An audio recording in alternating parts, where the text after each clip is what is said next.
us to talk a little bit about that, about networking on email. I've I've done it before and I actually didn't think about it as networking, but I remember having to read my email like 17 times. Okay, 17 is an exaggeration, but so many times to make sure that there were no typos, my tone was right. I was presenting a good ask. I was pitching myself while I was presenting a good ask. I don't know what's your experience with that, and what's your advice to younger people in terms of when you're now networking over email or maybe over WhatsApp, because now people use WhatsApp sometimes. How would you position yourself? What advice would you give somebody who's younger and starting out? Yeah, it's a great transition question. When Yeah. especially in the post-COVID world where we're meeting fewer and fewer people face to face, it's harder because a name in your inbox isn't the same thing as a person sitting across from you over snacks. And so I guess what I would say, yeah, taking it into the online realm is it's even that much more important to be respectful of someone's time. Like you never want to send someone you don't know a long, convoluted email, right? You want to be direct and to the point. Another mistake I see people early in career make is being presumptuous or demanding. So, like getting an email saying like, "I'd love to take you to coffee Tuesday at 9." I'm like, "Who are you?" Like, I'd love to pick your brain about how to get a job. And I'm like, "Go away!" That's it feels arrogant, feels presumptuous, and I think people get confused like being confident with being demanding. So there's a nuance there that some early in career have yet to master. So one is always assume that don't don't assume the person's just going to say yes, or like don't imply that in your email, right? You humbly ask and you be willing to hear no. Um, and you don't ask for a big thing. Like, so when if you're approaching someone who's further along in their career, they're probably busy. Just assume people are really busy, right? And so get clear on what they can do for you that might be a very small ask, that's actually meaningful to you, right? So an example could be, you could send an email to someone maybe you've met once, like, I just completed this 8-week intensive full-time program and have done several projects and have these foundational skills as a VA, and I'm really looking to get my first VA job. If you could think of the names of one or two people to put me in touch with who might need a VA, I'm willing to offer a trial period of 2 weeks for free, or whatever you want to do. I'm making this up, right? It doesn't have to be this. But what I'm trying to illustrate is the specifics, right? So that then they can copy paste your email. Like, you, again, minimal effort, right? So I'm offering a trial period for 2 weeks, and anyone that you refer would receive this deal. If you can think of anybody who would benefit from my services, I would be so grateful if you would pass along my information. Here's my email. Here's my phone number. Here's my website with a link to my portfolio. Here's my resume if you'd like to see it, right? So that the materials are all there, they're all available. What you don't want is for somebody to follow up with you to get the information they need to complete your ask. So another example that comes to mind is, over the years, I've had many people email me saying, "Can you write me a letter of recommendation?" I can tell you, if they email and say, "Can you write me a letter of recommendation?" with no other info, I'm likely to say, "Sorry, I'm really busy." If they email me and say, "I am applying to a master's degree program at this university. The focus is on neuroscience." As you may or may not remember, I have completed this 2-year internship, and neuroscience is a great passion of mine. Here's a link to an article I wrote or reviewed. Here is a link to my CV if you'd like to review it.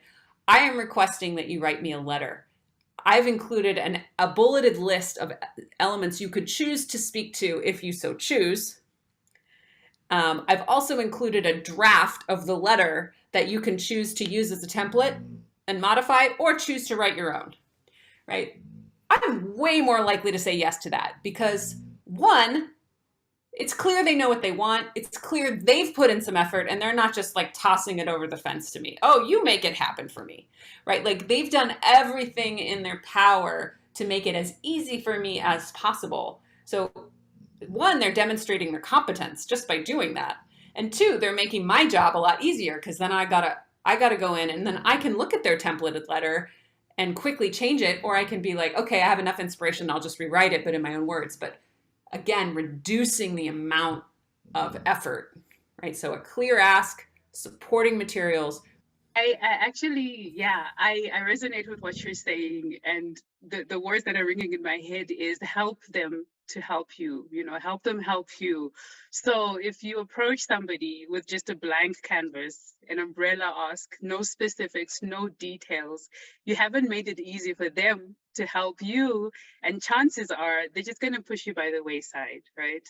But like the other person that you mentioned who's like giving you a template and all these information and details for you to be able to write a reference letter for them, that makes it easier for you to help them. And time is money, time is valuable, it takes less of your time. I like that, actually. I remember when I was starting out, trying to do this work, to train VAs or executive assistants or C-suite support staff, and I had to interview CEOs. I remember somebody telling me, don't just approach them with a blank canvas. Have a set of questions that you want to ask them, so that you're not asking broadly, what's been your challenge with your support staff, or what's been your challenge with your personal assistant or your virtual assistant or your executive assistant, but at least present a challenge and hear what they think about that specific thing, because it takes less time for them to try to figure out this umbrella question. You've given them specifics on how to answer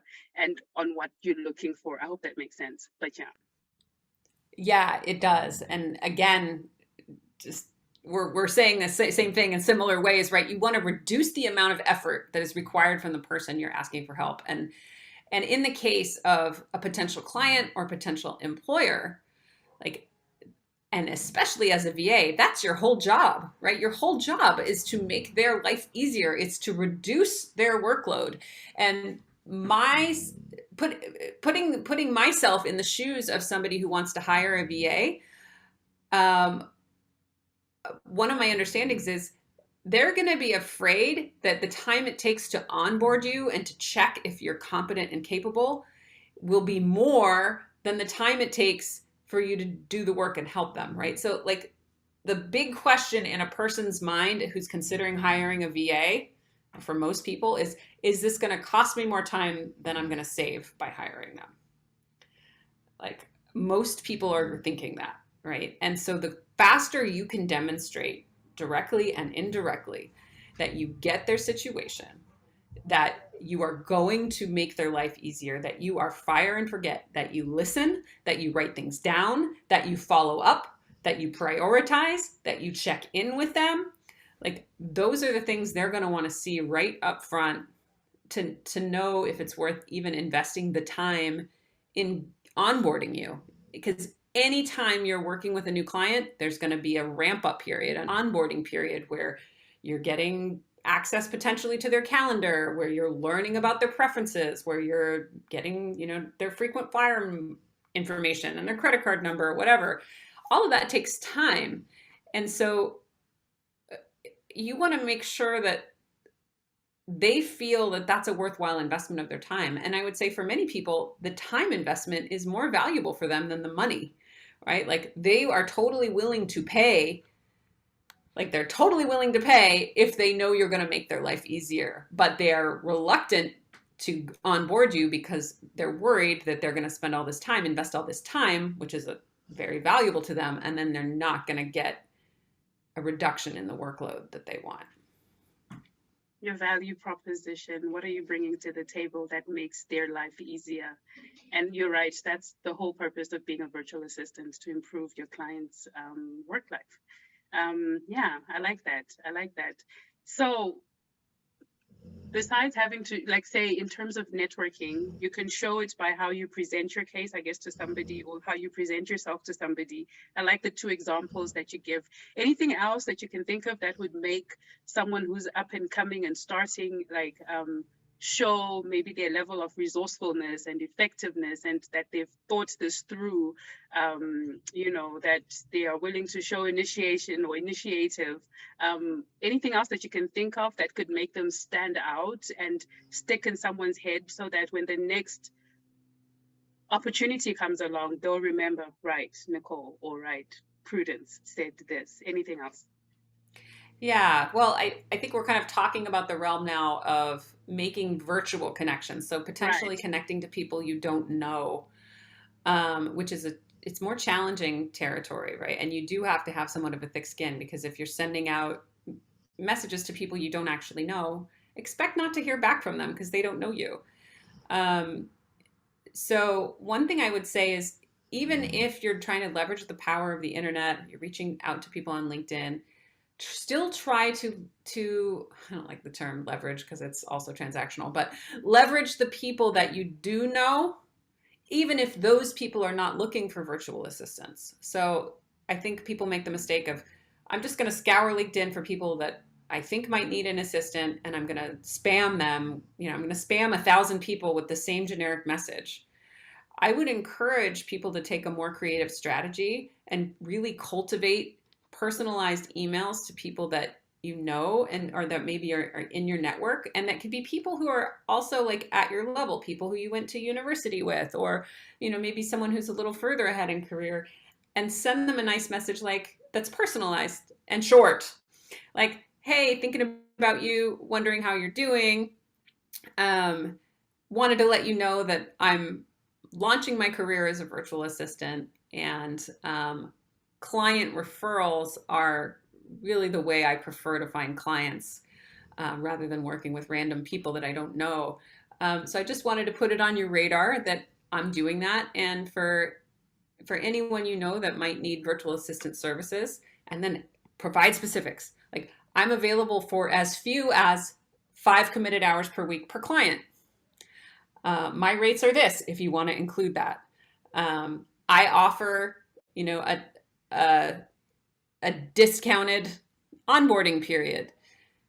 I'm willing to take tasks on a one-off basis. I'm not willing to take tasks on a one-off basis. Like, whatever your terms are, the more you know about yourself and what you are and are not offering, and what you're flexible on and what you're not flexible on, the better someone else can say, "Hey, friend, I went to school with this person who's, they're very responsible, and they're launching their VA business. And I just heard you say you were totally overwhelmed with your music launch campaign out, and they're offering this discounted thing. If you want, I can put you in touch." Right? That is so much more valuable. Like, rarely do I get a blind email from somebody I don't know that I go, "Oh, I'm going to contact that person." Like, your odds of getting a hit, right? Like, of someone saying yes, are phenomenally higher if it comes from somebody that they know. Like, don't underestimate the power of that.